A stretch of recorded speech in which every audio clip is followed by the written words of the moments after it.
Hello, everyone. It's that time for the J Moore Tech Talk Show, where we answer questions about technology, explain the way they should work, and why they don't sometimes. And now here's your host, John C. Morley. Well, hey, everybody, and welcome once again to the J Moore Tech Talk Show. It is great to be here, Marcus. It's great to have you. How are you doing this Friday evening? I'm doing good, John. It's very good to see you once again on another Friday. Yeah, it is great. I can't believe it's Friday. I don't even know where the month of June went. Do you? Oh, it just flew right by us, and here we are in July. We're in July, and pretty soon we're going to be talking about August. Absolutely. But, you know, we have a great guest tonight. We have Catherine Leonard, who I think you're really going to enjoy a little bit later in the program. She's the author of Catherine's Divine Riches Project, and she helps people empower their lives very quickly. She's had experience in the mental, emotional health areas with Crisis, and she talks about different types of empathy, and she's a pretty amazing person if you look at some of her content. So we're going to get a chance to chat with her a little bit later. And she also has a gift that she'll be providing us that'll be on our website when we actually transcribe this to help you feel a little better about yourself. So lots of great stuff coming up, but let's get right into the show. So Jeff Bezos, right? Our good old friend, Mr. Jeff, he has something called the 2-pizza rule. Have you ever heard of that before, Marcus? This is my first time ever hearing of a 2-pizza rule. What the heck is that, John? Well, it's a simple rule, and it was actually, I'm going to say, derived by Mr. Jeff Bezos, as you remember, the former CEO of Amazon. And his whole goal is to maximize meeting effectiveness. So the concept revolves around the premise that a meeting should not need more than 2 pizzas to feed everyone. Oh, wow. Wow. So it's kind of a quick and dirty method for ensuring that you don't have a big group. And that no one really gets drowned out. So if you just have 2 pizzas, there's not a lot of slices in a pie, are there? No, that's not at all. So, yeah. So if there's about 8 slices, and I guess he's probably saying that you can't have more than 8 people in a room if people are going to have 2 slices each, right?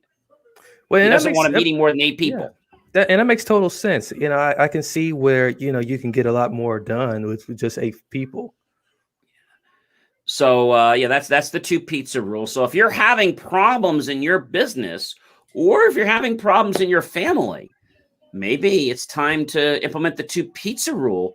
Maybe get rid of some of your, extended family that shouldn't be there, or those friends that you just can't seem to get rid of. You know, they show up and they're like parked. You ever had anybody like that, Marcus? They're like parked at your counter. Like, what's he doing here? Oh, he just stopped by because we were having pot roast. Oh, okay. Oh, I'm going to get ready and I'll be down in a few minutes. Yeah. Oh, listen, I have this. It's like, oh, anything else? Oh, why don't you check with him? What do you think we should do? Oh, I don't care. Well, what should we have? And then they suddenly make dessert based on what he wants. Right. All right, well, don't ask me. I mean, doesn't matter at all. But so that's the 2-pizza rule. And if you want more effective meetings, thanks to Mr. Jeff Bezos, just go ahead and get yourself 2 pizzas. You could even go to your local Stop and Shop or your Food Town or your BJ's and go pick up, 2 DiGiorno's or whatever pies they have, and get 2 pies. But I don't know if that applies if you're going to get Elio's pizza, because they come in slices, so you have to kind of, I guess, put 16 in the oven. Is probably but you can get some pies that have 10. And what if you cut the slices smaller? Does that mean that I can actually invite 2 more people? You know what? You got something going there, John. And I haven't even seen pizza cut in squares, and then you got a little bit more, 8. So yeah, so that's going to be something very interesting. But Marcus, something really interesting happened in the news actually a while ago. Evernote, I'm not sure if you heard of them, they quietly disappeared from the anti-surveillance lobbying group's website. Yeah, this is very interesting. It was back around 2013. Many of you may or may not be familiar with this. There were 8 tech companies And they were accused of, let's say, just taking money and put it in their own pocket for their users' data to the U.S. National Security Agency under what they called the PRISM program. Right. It was a very highly, quote unquote, classified government document program. And it got leaked by the NSA by a whistleblower. You probably know the guy's name. Oh, yeah. Mr. Snowden. Mr. Snowden. Yes. Yeah. Yep. And 6 months later, these tech companies formed, I guess, a group, you will say, under the name Reform Government Surveillance, which, as the name would suggest, was to lobby with lawmakers to reform government surveillance laws. Mm-hmm. It seemed pretty simple, right? To pitch your idea to lawmakers and to limit surveillance. I mean, it seemed like a really open and shut case, no pun intended there. Right. But, Apple, Facebook, Google, LinkedIn, Microsoft, Twitter, Yahoo, and AOL, as you know, later became Verizon Media, which owns quite a bit of TechCrunch for now. Yeah. And, they were the founding members of the Reform Government Surveillance, or what they like to call RGS. They all like to use acronyms. I don't know. Do they think they're hiding something, or do they just sound more cool? I don't get it, And over the years, they added Amazon, Dropbox, Evernote, Snap, and now, guess who else, Marcus? Zoom. See, seems like the bigger you get, you become part of the fan club, it looks like.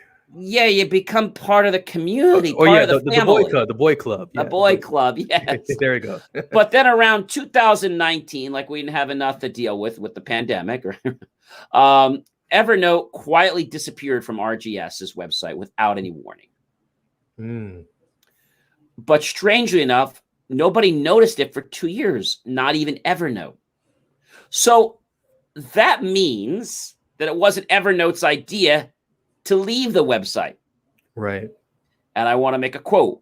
We hadn't realized our logo had been removed from the Reform Government Surveillance website, close quote, said an Evernote spokesperson when they reached for comment by TechCrunch, who, by the way, quote unquote, we are still members. So is that let's say, a polite way of just nudging them and saying, oh, you're out? It seems that way. It seems that, like, maybe the peanut gallery of that club just said, you know what, these guys are not very active anymore, and there's no need to really have them a part of us. Maybe there's something we disagree on, and I don't think it was the activeness. I think it was the fact that they were against some of the principal ideas. Yeah. And you know how it is, like in a fraternity, if you buck the system, well, you're out. Easily. And they can find a way to replace you in moments, in a fraction of a second. You can be removed. And it was just interesting. I mean, they had to know that they were removed from the website. I don't buy that. No. I think what happened was there was a falling out. Yeah. And then they said they're being removed. And it's just so convenient that the political spokesperson for their company didn't know that they were removed from the website. I don't buy that. I mean, who do they think they're fooling, Marcus, when they come up with these things? We know a lot of this stuff gets handled over dinners and over coffee and all and drinks, and it's really hard to believe that this just happened by some mistake, or it's really bullcrap, like you said, John. It didn't happen by mistake. This was something, and I don't want to point fingers. It could be Facebook, it could be Yahoo, it could be Zoom, it could be anybody. There could be something that maybe they didn't align on, or the fact that if they maybe push their point, it was going to cost that company money. And maybe it was something to do with privacy, and they didn't want that law to be enacted because that might take away immense revenue from them either now or in the future. Marcus, it's always about money. And even though it comes down to power, it ultimately comes back to money.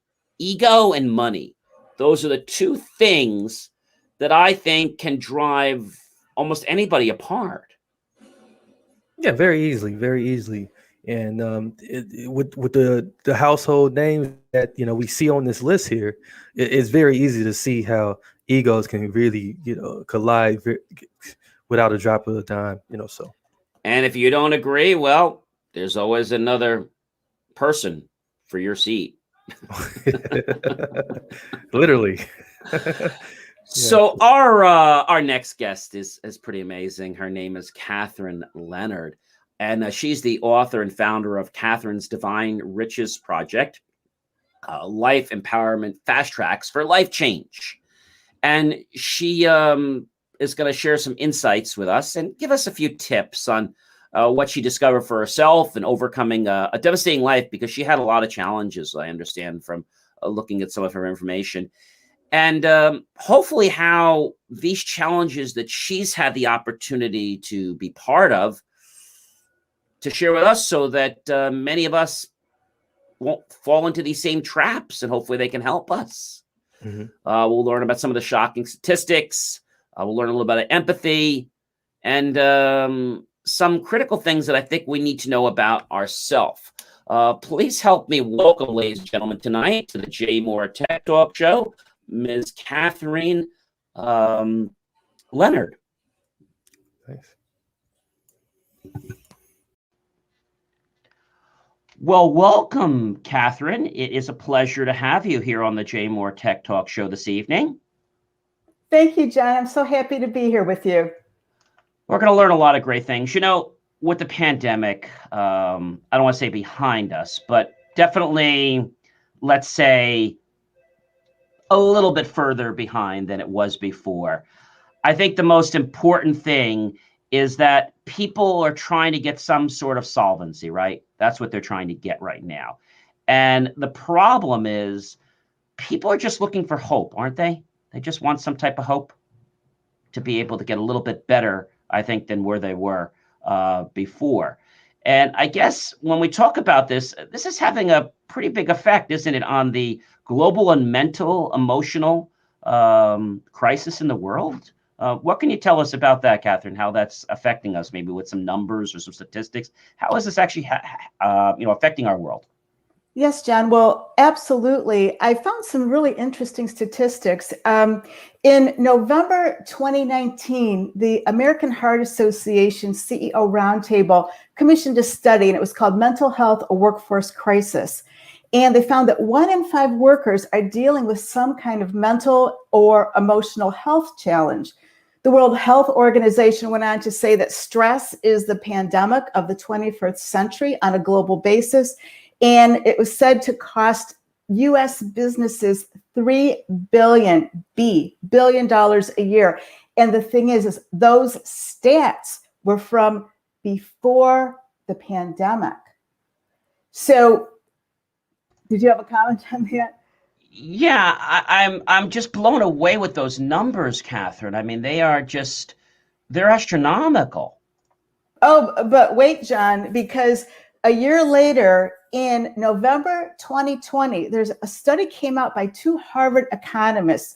One actually was a former U.S. Treasury Secretary, and he said that the pandemic could cost the U.S. alone, watch this, $16 trillion conservatively if it ends by this fall. And 1.6 trillion were attributed to the effects of mental and emotional health and well-being in people that have been affected by this. They said it's affecting 40% of people in U.S. studies. That's 4 out of 10 people. That's just shattering. I don't think people realize, the gravity of the situation and even the effects of COVID-19, not from the beginning, but the long-term effects. The financial effects. I was talking to a gentleman before about how the housing market is changing. And this is all because of, what the government has done with the economy and how they're not, properly planning. But it's definitely becoming definitely a magnet of stress for a lot of people. And so my question is, obviously people are being challenged with this. And when we talk about, empathy, what are some of the types of empathy related to this crisis that might be interesting to our viewers? Sure.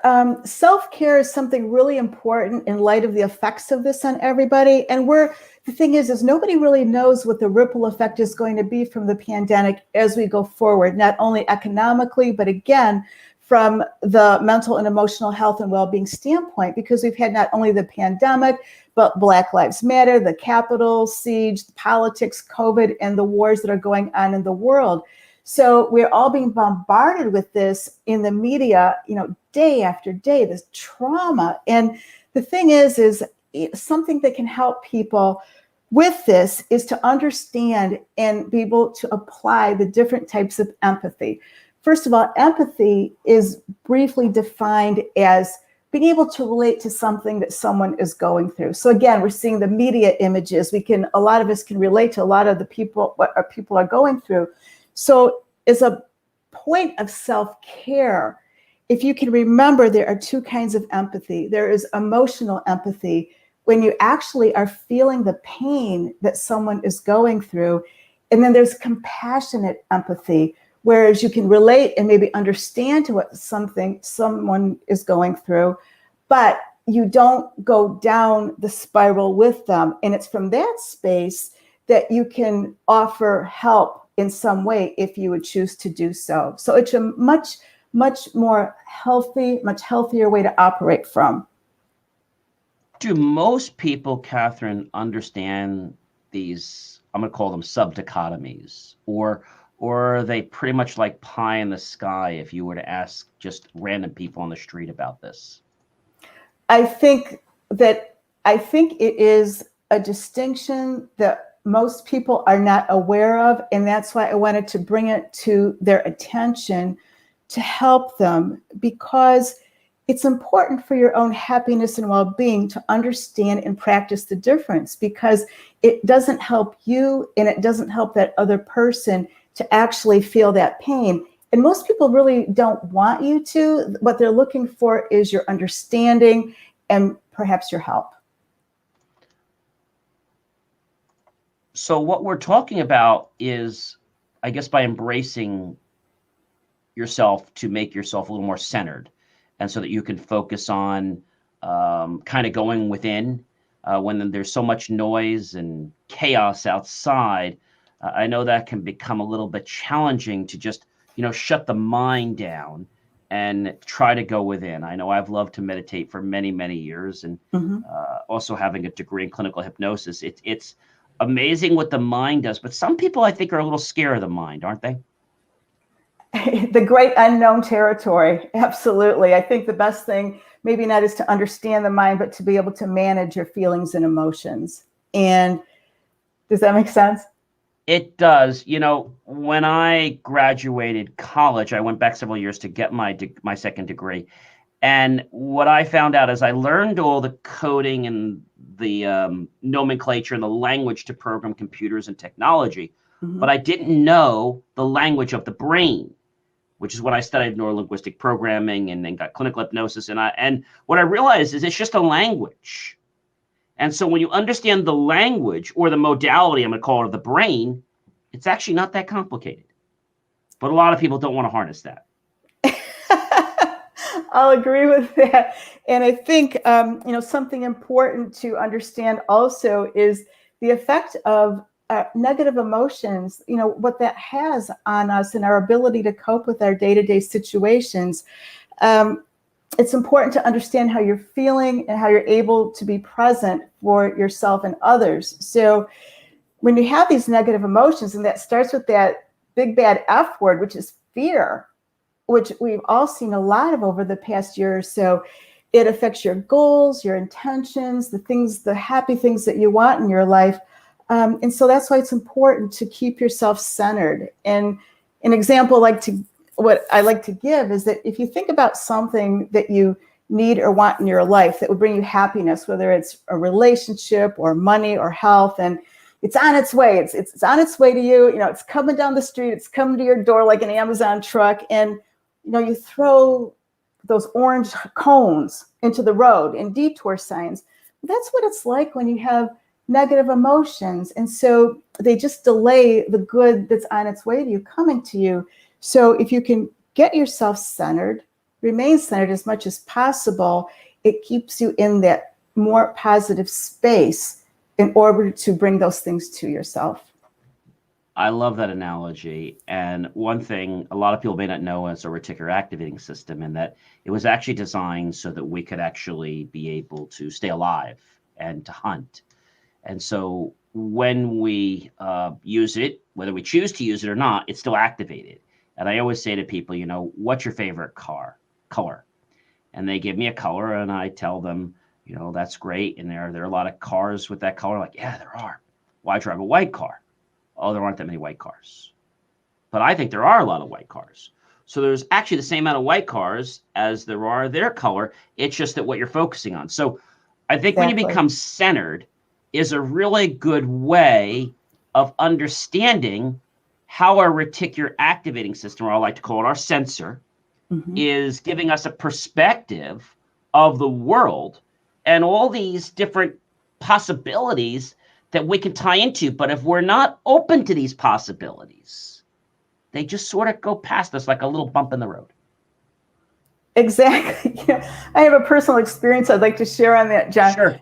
In my most recent visit to my mom, she saw these pinwheels at the dollar store. Okay, so they make her happy. They're uplifting for her. She's an older woman, so keep that into consideration. So anyway, so it's like I helped her pick up a few of these pinwheels, and she's like, "Well, Catherine, do you want one of those?" I'm like, "No, I don't think so, Mom." But later it was like, "Yeah, I picked one up." So I thought, well, I'll think of you, Mom, when I'm in my own space, and that'll make me happy and whatever. So the funniest thing is I walk a lot, and when I've been out walking, I have noticed pinwheels everywhere that I never saw before on the same routes that I'm walking. So that's my example with regard to, what you focus on expands, and even in a minor way like that. I love that. And a lot of people today, when we say to meditate, and they think it's some voodoo magic, it's not. It's bringing yourself in, it's getting yourself centered. And it's really developing, I like to call the muscle of our reticular activating system. And so that it's able to attract good, because it'll attract whatever you want. It's just what you focus on. And what I like to tell people to do, Catherine, is to reward the behavior you like. So if you like the fact that you're able to cook well, or you're able to bring money in, or you're able to help people, well, reward that behavior. And you're going to get more of that behavior. So that's one thing I like to say. Now, I have a question for you. And that is, how do you take your temperature, Catherine, to see if you really are centered? Thank you for that question, John. I will use a personal experience. Okay. Right before this interview, I couldn't find something that I was looking for, and time was ticking, and it was like, oh my gosh. And I thought, I started to think to myself, oh, you're going to do this interview with John, and here you are, and you're starting to get frazzled because you can't find something that you need. And it's like, I sort of chuckled to myself because I thought, well, one of the major tools that we all have, okay, but you have to remember to use it when you need it, is the number one tip that I'll give people is to oxygen up. And what does that mean? That's the deep breathing. We've all heard this a million times before. But to remember to use the body's natural calming system through those deep breaths is something you have to remember. So I stopped, took a few deep breaths, and then I could think more clearly about where it was that I put that piece of paper. I was able to find it, center myself, and get back. So it's very easy for me to take my temperature. It's like when I'm not feeling focused and present, that's when I know that I'm not. I like that. And I think more people need to be, I'm going to use the word conscientious of what thoughts they're putting in their head and what they're focusing on. I think it's just as important to focus on our thoughts as we focus on the type of food we want to eat, or the water, or the beverages. Absolutely. If you think of something like frustration or fear or anxiety or stress, so, take a minute to feel that. And then if you switch that and think of calm, being fully supported, knowing that everything is working out for you and that your good is coming to you, and, just feel that difference, in telling yourself, hey, I'm strong, I'm positive, I'm confident, that I'm happy, and that I'm free, the difference in that. But it takes being centered in order to become aware of those thoughts so that you can make the choice. I like that. I have to ask you, Catherine, what got you passionate about doing what you do today? I wanted to change my life, and I didn't know how to do it. So from a very young age, I was on a personal development quest in one way, shape, or form or another. And as an adult, there were several times in my life where everything went to ground zero. And after the most recent time that happened, which was after the right in the time frame of the 2008 crash of the economy, I had losses with family members with disability and sudden death, and I had a health crisis for myself. I was involved in real estate at the time. If anybody knows about that, it was a sidebar to my personal development work. And it was a point where everything went to ground zero, and I had to stop and say, what am I to do next? And I took a lot of time to really think about that, because I knew it would be a big commitment. And that's when I said, I'm going to take everything that I've learned throughout the course of my life, and I need to put the missing pieces together, put it all into a system that not only help myself, but then to be able to help other people. I love that, Catherine. I think when we find out how to do things ourselves, we want to share that with the world, and our journey and how it's made our life better. And I think personal stories are really, I'm going to say, the medicine or the remedy of the soul, the natural medicine and remedy of the soul, because people love to hear about other people's great success. They like to hear about not just the success, but they like to hear about their trials and tribulations, the journeys they went on, the challenges they went through, and then the victories. So I have to ask you before we wrap up, what would you tell somebody if they were just a little bit on the fence about wanting to be centered because they just were so hyper, or they just were so hypochondriatic is probably the best word. Is there any advice you could give us about that?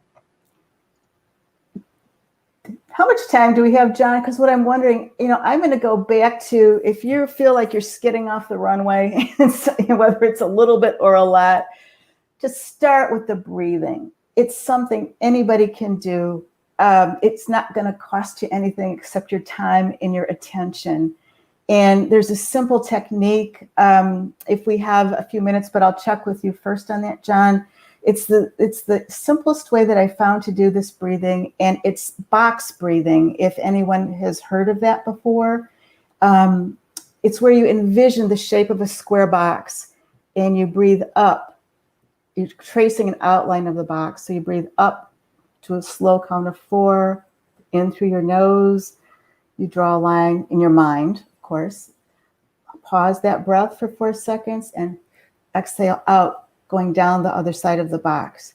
And then at the bottom of the box, you go across. You're just gently holding that breath. And again, up to the slow count of 4 through your nose. Gently pause as you're going across the box. Exhale out through your mouth, and then again, gently pause as you're going through the bottom of the box. So again, it's called box breathing, 4, 4, 4, 4. And you continue to do that until you feel calmer. It might take a couple minutes, but it's something that you can do that will jumpstart it, that will oxygen up your natural calming system that you have. It's, for the tech people, it's the parasympathetic nervous system, but that is a place to start, because when you're going like this, it's like you can't focus your attention. And I think the important thing for a lot of people, whether you're technical or not technical, is that you don't need to become an expert at these things, ladies and gentlemen, overnight. You're going to progress at the level that you start at, but you might be starting at a level that is greater than someone else or less than someone else. It doesn't matter. You just need to start wherever you can. I think the most important thing, you probably agree with me, is you have to start. Wherever you can start. Well, Exactly. Catherine, this has been an amazing interview. But before I do say goodbye to you, I know you have a gift for our viewers, and we're going to actually post that on the website, so you don't have to worry about getting that gift or the URL. So we're going to post it on our website. All of our videos from our shows actually get transcribed, and they're on our jmore.com website within 7 to 14 days. So you can actually check that out. You can listen to the entire show again, and you can also read the show. So if you missed a point, because we're saying a lot of things that are affecting different nervous systems and different hemispheres in the brain, so you can go back and say, what were they talking about? What did they say? Oh, here's what they were saying. I thought they were saying ice cream. No, we didn't say ice cream. You get my point. It was really a pleasure to have you on the show. And I just want to ask you one last thing. If anyone wants to reach out to you, Catherine, and maybe they would like to talk to you further, how can they do that? Just go to my website. There's all kinds of information, including contact information. It's divineriches.com, just the way it sounds. Well, again, I think this is something that a lot of people need to do. And the first thing everyone needs to do is admit that they need to do it. You don't have to admit it to anybody else, but you have to admit it to yourself first. And you can do this in the privacy of your own home. Catherine, I thank you very much. This was a very interesting interview, and I know our viewers are definitely going to absorb this knowledge, and I hope it improves some of their lives to become a little more calmer, a little more reserved, and to maybe live some of the dreams that they've always envisioned in their lives. Thank you so much for having me, John. My pleasure. It's been my pleasure. Well, what did you think of Ms. Catherine Leonard's tips for us and some of the challenges she experienced in life? That was very revealing to just get those stats on like the global mental and emotional health crisis. Very impressive and just real good to get some tips too on how to feel better without spending any money. I agree. It was an eye opener. I mean, I think a lot of people don't realize, we talk about numbers and statistics every day, right, but I don't think people realize how challenged people are and how much it affects people's lives. Yeah, it's an increasing problem, and we really got to roll it back. And I'm glad she's really putting the information out there and really helping people. And we will have, like I said, when this show actually goes on our website and we transcribe it, we will have a link where you can actually click on the link and you can actually get a little gift that she has for you. Nice. But, thinking about this and also about, things to hopefully make you feel better, a lot of people stay inside their house all day, right? Oh, yeah. And they don't get that natural sunlight.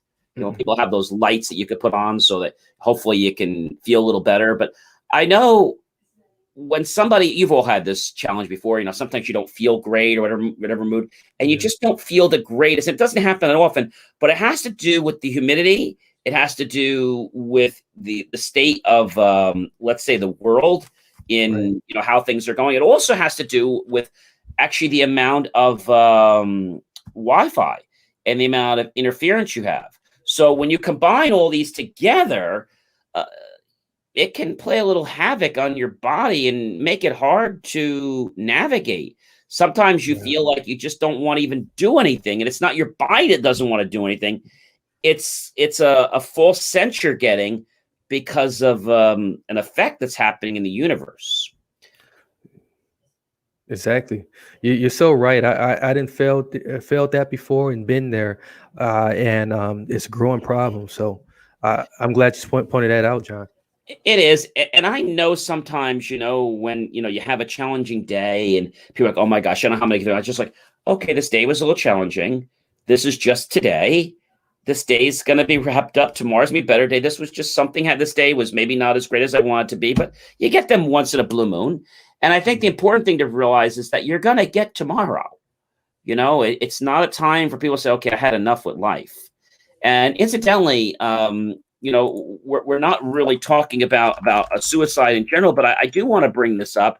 And that is the National Suicide basically hotline. And so because this is important, I do want to pop this on the screen, but this is the number. It is 1-800-273-8255. Again, that's 1-800-273-8255. That is the National Suicide Prevention Lifeline in the United States. And they help basically funnel over 160 crisis centers that provide 24/7 service via toll-free number. Once again, that number is 1-800-273-8255. It is available to anyone in a suicidal crisis or emotional distress. So if you're not enjoying life, or you're saying, you don't want to be here anymore, you're having thoughts of, ending your life, give them a call. It is 100% confidential. You can call them from your cell phone. You can call them from your home. And they're there to help you and to help you feel better about yourself. And so, that might be the thing. Maybe you're having a challenge with a relationship, or maybe it's a money issue, or maybe it's a stress issue with school because you're not getting the grades that you're expected to get, or maybe it's something at work, right? It could be anything. So, definitely give them a call. If you do need help, I will tell you that I was at my college, I was a peer counselor, and we provide our own suicide prevention line. But we always told people that, if you can't reach us, you can always call this number, which is an easy way to remember. It's just 1-800-273-TALK. Tell me that's not easy to remember, right? 1-800-273-TALK. So again, if you're having emotional distress, you're not enjoying your life, where you feel to the point where you just don't know if you want to go on anymore. And, maybe you don't have anybody around you that loves you. And I think it's really important that people know that there is a reason and a purpose for your life on this earth. And if you haven't found it yet, well, you will.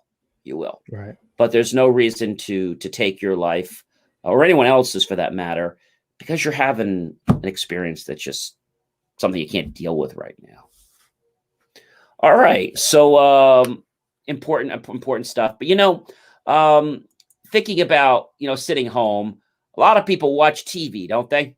Yeah, they do. Yeah, sometimes they watch too much. And there was these binges with, going with the different types of TV, whether we're talking the 1080p, then we had the LCD, the LED. Yeah, the 4K. TVs, 4K, and the 8K will be coming out soon. Yeah. And so there is a new inexpensive backlight that actually makes your big TV even more immersive. Yeah. So the Phillips Ambilight televisions for almost 2 decades, you can watch these displays bleed onto the wall into an amazing array of colors. Wow. And so this is something you have to literally see with your eyes. A lot of people can't believe it, but people say they can't justify the price for the premium, despite the promise of the immersive viewing and how it literally, let's say, bathes your room in these kind of colors so that you really feel part of it. Now, they also have something called a Philips Hue external Hue play box. Okay. So if the TV wasn't enough for you, or you didn't want to spend the money on TV, you could buy the Hue play box. Now, what the heck is that? Well, it's a box that adds ambient light to any TV. And it'll set you back about $229 plus tax. Wow. No, that's not bad, actually. And it requires you to buy lights to use with it. So it's not like you just get the box. You still have to buy lights to use it. Oh, okay. Well, that's going to increase the budget a little bit more, huh? Yeah, it's going to increase the budget. Yeah. And, the thing is this, do you really want that? That's the thing you have to ask yourself, and is it something that, is going to make a difference in your life? A lot of people are saying they don't want to spend the money. And so, they have immersion TV backlights, and they have freestanding lamps. In fact, Lyra's is another one by Govee. They have an immersion backlight kit. They make a kit. It's going to be expensive when they tell you it's a kit, right? Yeah. When they sell you one thing, it's like very inexpensive. When it's a kit, oh yeah, we can easily get a couple $100 or more for that.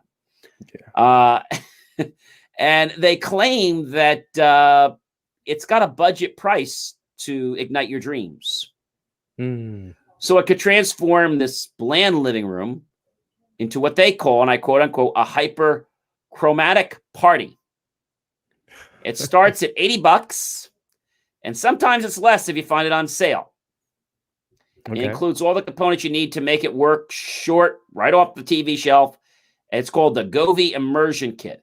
And so if you are wondering what the heck am I talking about? Well, if you've ever gone to a friend's house and you watch TV and there's these colors that come out, right? Right. Well, imagine the colors coming out of your TV set and onto the wall. I can imagine it, but I can beg the as an advocate, Davis advocate here, that it might be a little distracting for some of your favorite shows. Yeah, and this one here is saying that it'll be right around $79.99 on our friends Amazon. But the Govee Immersion Kit, which goes on the back of your TV, it takes about an hour because there's a lot of caution has to be advised with how to glue over 12 feet, you heard me right, 12 feet of LED lights to a thin and very expensive LG OLED TV. So the strip is a single strand of RGBIC LEDs, and it just kind of rests on the top of your TV with the strong 3M adhesive. Great. Some people say they want to use masking tape because, maybe they put them on and you can't get the stuff off that easily. No, that's not going to come off. Govee says, and I quote unquote, the immersion kit is suitable for TVs between 55 and 65 inches with the single LED light strip, divided into sections measuring approximately 70 centimeters for the sides and 120 centimeters along the top and the bottom. So now you got to figure out how much you need and put it in the right spots. So now the other question you're going to probably ask me is, well, this sounds pretty cool, but John, how the heck does this work? Well, I thought you'd never ask me. The Govee Immersion TV Kit relies on an external camera to synchronize the LEDs with any colors it detects on the display. Thus, quote unquote, the hue play box will work with content fed to it via HDMI. And apparently that gives Govee the advantage for anyone who relies heavily on content sourced directly from apps installed on their smart TVs. So if you're somebody who wants to use apps, you can do that, and it will very, very easily to take that content and give you as what they call, quote unquote, immersive experience. Now, the place of the camera is extremely crucial. So if you don't put them in the appropriate places, you're going to be more than disappointed with the results. And the Govee marketing materials suggest that the camera has to sit on the top of the TV. But when you open the companion phone app, that you learn that it also can be placed at the bottom of the TV. So which is better? So you're going to have to play around and see what your environment looks the best in. And the TV, usually in most places, if it's not on the wall, it sits on a cabinet. Sometimes it has a sound bar in front of it. Right. And a lot of times it completely hides the camera mounted below it. So now what do? The soundboard blocks most of the bottom strip of the LEDs. So you don't get the full 360 immersion experience. Right. It comes with a nice little app. And the effects lab, the timer, the brightness, the mode, you could set music, you could do video, you could do color, you could do scenes, you could do part of your TV, you could do all of your TV. I was at somebody's home not too long ago that had one of these, and I found the thing darn distracting. And we were just watching a game. Imagine watching a movie or a horror movie, and now you're literally seeing these colors all over your wall. Yeah, it could be really, quite frustrating to just constantly see that dancing in the background while you just simply want to watch a good movie or a game. Imagine now your TVs become like they do at Disney. You're at home, and now you have a theater just like in Disney where they start selling a kit, and now you start making your furniture become a 3D experience, where maybe you have things that vibrate in the furniture, or you have different sensations. That's coming too. Or maybe a chair that you buy that could be several $1,000s or more, maybe even $15,000, that will rock you, or that might tumble, or that might appear like it's going to roll over or do different things. So how much do people want to push the edge? Yeah, they're willing to just go all the way with this stuff and get crazy. And as they mentioned earlier, it's like having a party in your room. And I don't know if I want to have a party every day while watching TV. I think it might be nice once in a while. Yeah, once in a at while, a club, yeah. But I don't think I want this every single day. No. Yeah. I this almost reminds you. I don't know if you heard what happened this week in Great Adventure at Jackson Hole. Excuse me, not Jackson Hole. I'm thinking of Wyoming, but in Jacksonville, I should say, New Jersey. El Toro partially derailed. Yeah. Yeah, that's very unfortunate, you know. And Jessica, their keynote person, said that the ride operated exactly as it was supposed to. It prevented the tram from going off the track. But I'm like, why did the wheel come off the back? Why did it come up? She said that it acted just as it was supposed to.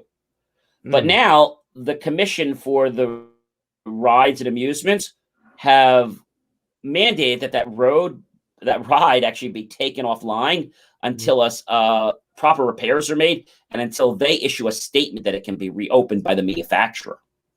Yeah. So I think, and I don't want to blame it on COVID because everybody says that. I really think what it comes down to is that people during COVID are not giving the same attention to detail. Right. And so when the amusement park reopened, maybe they're operating on a skeleton crew. And I know because when I went to, I was in high school, and the first time I ever rode a roller coaster was actually Batman. It was a steel coaster. And I had studied the roller coaster for a while. I was there for my physics trip. And I talked to one of the engineers for at least a couple hours before I felt confident enough to go on it. When I knew what he did and all the safeties, and I figured out the probability. It's probably pretty safe. But the thing is, there's a lot of human maintenance that has to be done. Now, yes, these sensors can fail. Okay. And when they fail, he explained to me that there's 6 sensors. Okay. And if more than 4 fail, the ride shuts down. If 1 fails, the ride doesn't stop. So that's like, that's weird. If a sensor fails, why wouldn't it stop? Well, we have 6 sensors on each car, so we don't want to stop the ride. At least 4 of them fail or they trip. Right? Yeah. You know, that just doesn't sound safe. And they really should check that out and really look into that further. I agree with you. So we'll have to see, the voices that we're hearing from Jessica and from the PR crew and other people in the manufacturer. But I'm happy they took it offline. I'm very happy about that. But I think maybe it might be time for El Toro to be decommissioned. They took Great American Scream Machine down, and they actually just say they're upgrading the ride. They don't say it's because of safety reasons. But maybe they missed the boat. Maybe this ride should have been decommissioned in so many years. There's a lifespan on roller coasters. It is. These things are, not built to last forever. They're not like a train, that was built, to last for decades. These things are supposed to be service and maintenance and then replaced once they have served their mileage. Yeah, and the thing is, they said they got everyone off the ride within 10 minutes of the situation happening. That wasn't bad, but if you were on that roller coaster and you had to wait 10 minutes, I mean, granted, 10 minutes is not a long time, but if you're there and they weren't hanging upside down, I still think 10 minutes is a long time.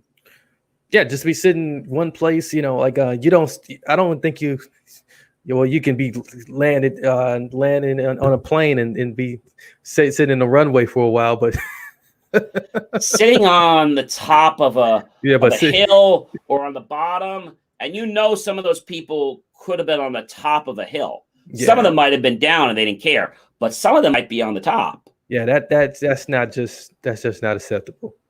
No, I think it was really poor taste of Great Adventure, and I've really strongly considered not going there anymore, because if this is the kind of monkey business they're going to pull, I just don't think it's right. I mean, I'm not a great big fan of Disney World. It's okay. But I got to say one thing. I think they do a better job of their ride maintenance. The reason I'm not very fond of them is I went there and I got food poisoning, and they try to deny it and all that. But I have to say, I think Disney does do a very good job on safety. You know that the second thing, so basically the way Disney works is they work on the premise of safety, courteousness, best show, efficiency. So what does that mean? That means that they will actually be rude to you if it's to keep you safe. They would rather waste more ammunition to have a better show. I believe that. I believe that. So I have to say, as much as Disney, gets slack all the time, I do believe they have a better operation for management. I'm really disappointed with Great Adventure in the operations center. I'm kind of appalled. I don't know how good Universal is. I mean, we don't really hear too many stories, but you don't usually hear too many issues at Disney World having problems. No, but then again, though, John, you're comparing, a brand that, is highly respected and that's been doing this for years and know what it takes, right, to deliver quality versus, a place that got one location. Great Adventure, I think, has 2 or 3. Yeah, 2 or 3. But getting still, they're not like some international brand, that this highly well known. And I think that this is going to really set them back, because if you're making a decision on whether to go somewhere, you probably won't go there because, well, is the ride safe? That's probably what everybody's saying. Is it safe? Right. And I don't know. Now that this lady has, let's say, stated what she stated, I don't think I could ever believe her again. Because if she's willing to lie about this, well, what else is she willing to lie about? Or, as we'll say, leave out details or omission of the truth. Omission of the truth is still a lie, and we all grew up learning that. So, and these CEOs and these representatives and spoke for people, they can't hide, even though they try to.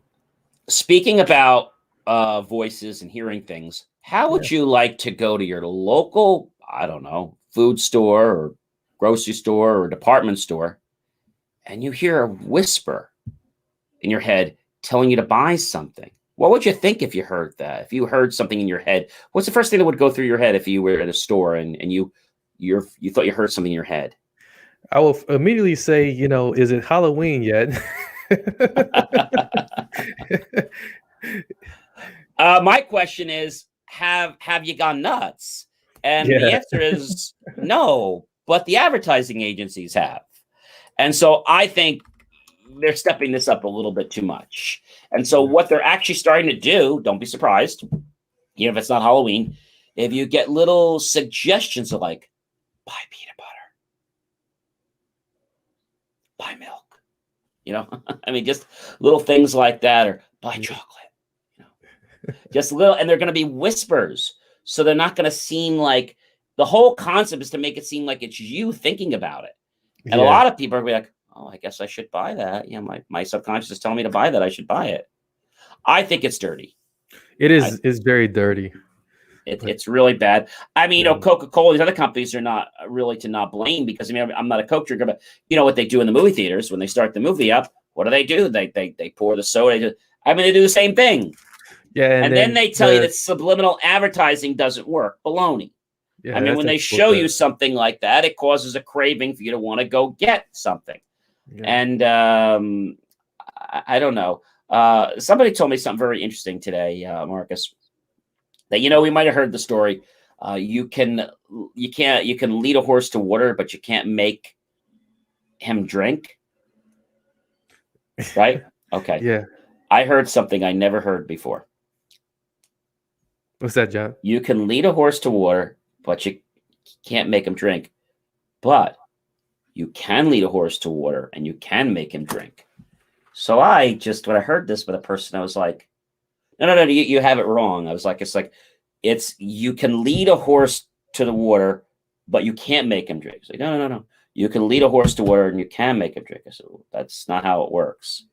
He says, well, I have a different side of the story. So I wanted to hear this because Yeah. all my life, and you probably heard the same thing. Yeah. You can lead a horse to water, but you can't make him drink. And so he says to me, John, it depends how you lead the horse to the water. Mm. And I said, well, what do you mean by that?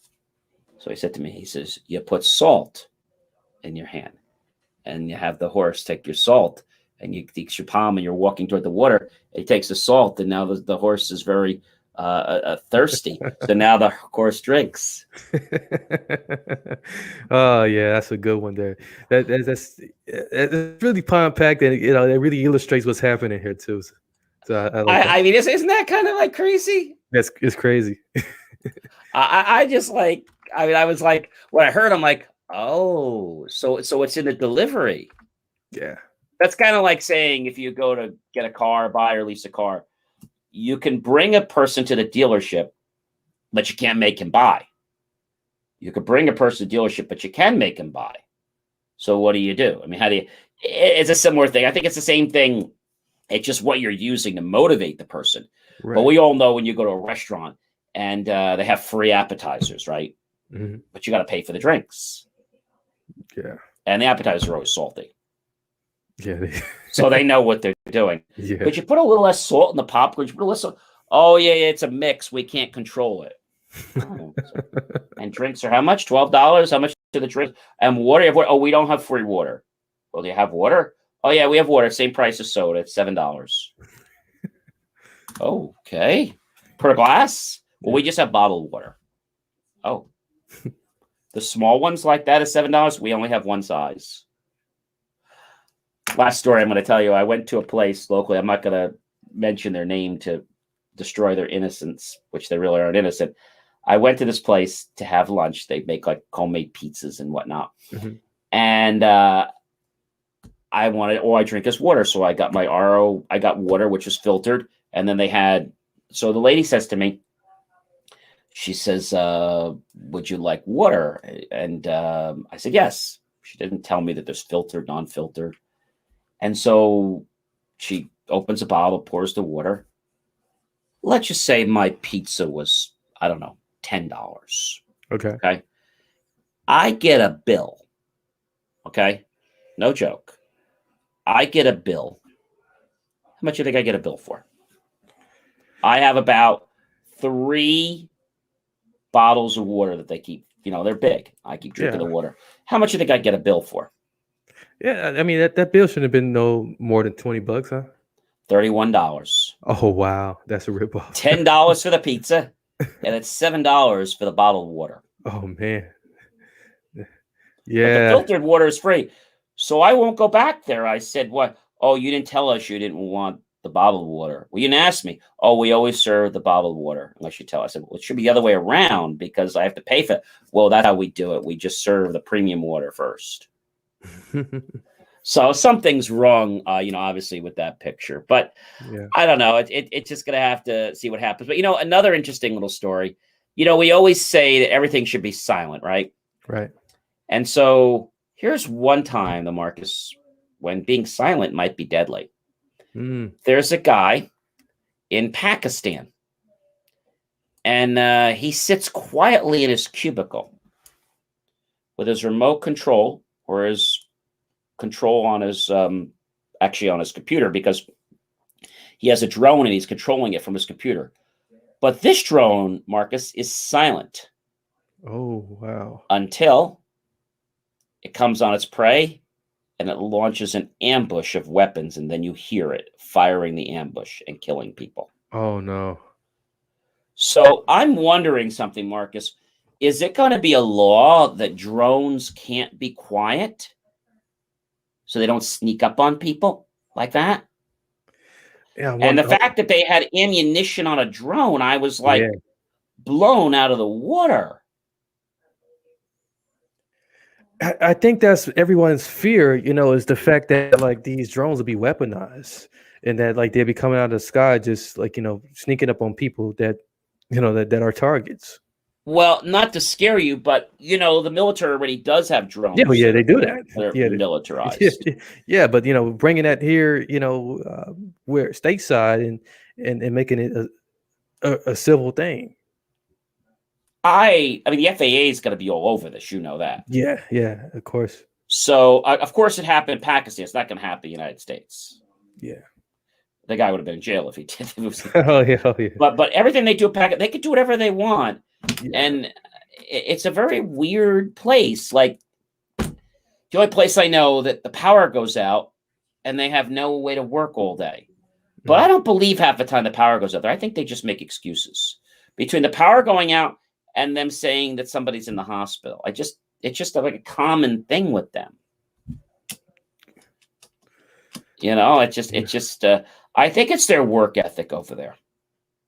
Yeah, it is. You know, it's a little bit different, slightly different from what we do, the way we do things over here, and then of course the labor's a lot more inexpensive, so you're gonna get different results. Yeah, it's gonna be interesting. So I think drones, there's definitely gonna have to be some rules passed about the fact if you're flying a drone that it can't be below so many decibels. Because we're talking about not a small drone. We're talking about a pretty big drone. And that drone, not the size of a helicopter, but pretty close to it. And with all those propellers running, you're going to hear it. It's a silent drone. Silent motor. Yeah, that's scary. That's really scary. If we're talking about scary technology, that's definitely on the list there. So I think, we have to be alert for things like this. I don't think it's going to happen in the U.S., but not that guy's going to fly here. But here he was. He's sitting in a cubicle, okay? And he's controlling this drone from his cubicle. Wow. But to get back on that sound pitch thing I wanted to tell you about before. So not only did I tell you about the whispering, well, this company called Holosonics, they not only have done what I mentioned to you, but they're developing something that use very tiny speakers to focus sound into a very narrow beam. They call it ultrasonic frequencies. But it's very similar to a dog. How, we can't hear a whistle for a dog, but they can. Right. It's too high for the human ear to hear. But as the sound travels, it distorts the sound and makes it audible. So the air distorts the sound. Oh, wow. Thus, if you are standing in the right place, you will hear it. Only in a certain spot. And they're going to use sensors to set messages off based on. Now, if they tie that into people's preferences, they're going to know what to pitch you when you go to the store. Yeah. If you want chocolate or if you want Haagen-Dazs or whatever you want, they're going to know your profile. Then all they have to do is simply beam you. That's it. So when you get close, and you know how they're going to do it, your phone. Yeah. Right. Your phone has your preferences on it. Or you go to a store and you scan. Well, once they scan and they've targeted you, now they know who you are and they know that person and they can pretty much track you in that entire store. Yeah. I think that should be illegal. It really should.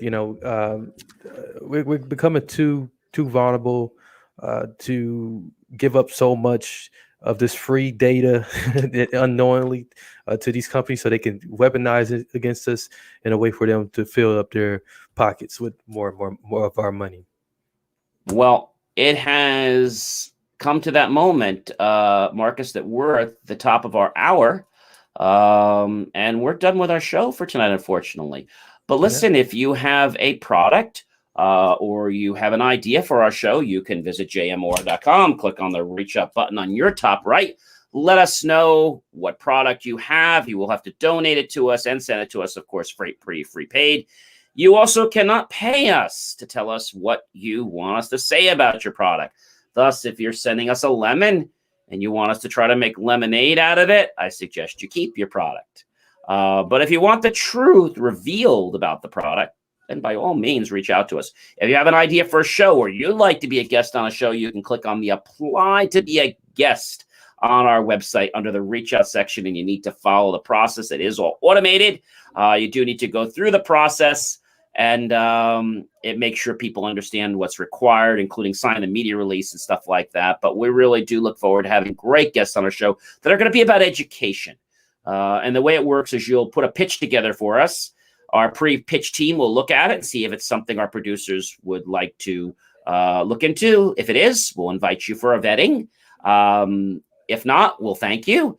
And you're always welcome to re-pitch another idea, but that idea might not be approved. And then once you go to the vetting, you'll hear very shortly after that whether you're going to be on the show or whether your idea didn't make it. So there's a pre-vetting, which basically makes sure that if we want to learn more about you, if we're not interested already, you're going to get an email telling you that we appreciate the time, but we just don't think it lines up with our target audience and our viewers. So unfortunately, we need to say goodnight to everyone. And remember to tune in. What is it, tomorrow morning at 10 o'clock? 10 o'clock. And where can they get that link, Marcus? They can go to transformyoupodcast.com or go to any podcast app that you listen to, whether it be Apple, Spotify, and just search J Moore Tech Talk Show. Oh, you heard it, ladies and gentlemen. So another great reason for you to be on our show. Now you could be on our exclusive podcast network. And that's something brand new we started working with. So again, we will be back next week with another great show. I cannot believe that we are like I said, we're in the month of July right now. And that's going to take us to July 16th. Half of July is over, Marcus. It's out of here. It's out of here. All right. We got to wish everyone a great weekend. Be safe, be happy, be healthy. Don't drive people crazy. Get outside, go enjoy some fresh air, and give some gratitude for everything you have in your life. And I'll be back to see you next week. Goodbye, everyone. Bye, everyone. Thank you for tuning in to the J Moore Weekly Technology Show, where we answer your questions about how technology is supposed to work and sometimes why you have challenges getting it to work that way. For more IT support and tips, just text IT support to 888-111. That's IT support to 888-111, and you'll get tips on technology. I'll see you next week right here on the J Moore Tech Talk Show. Remember, JMOR.com.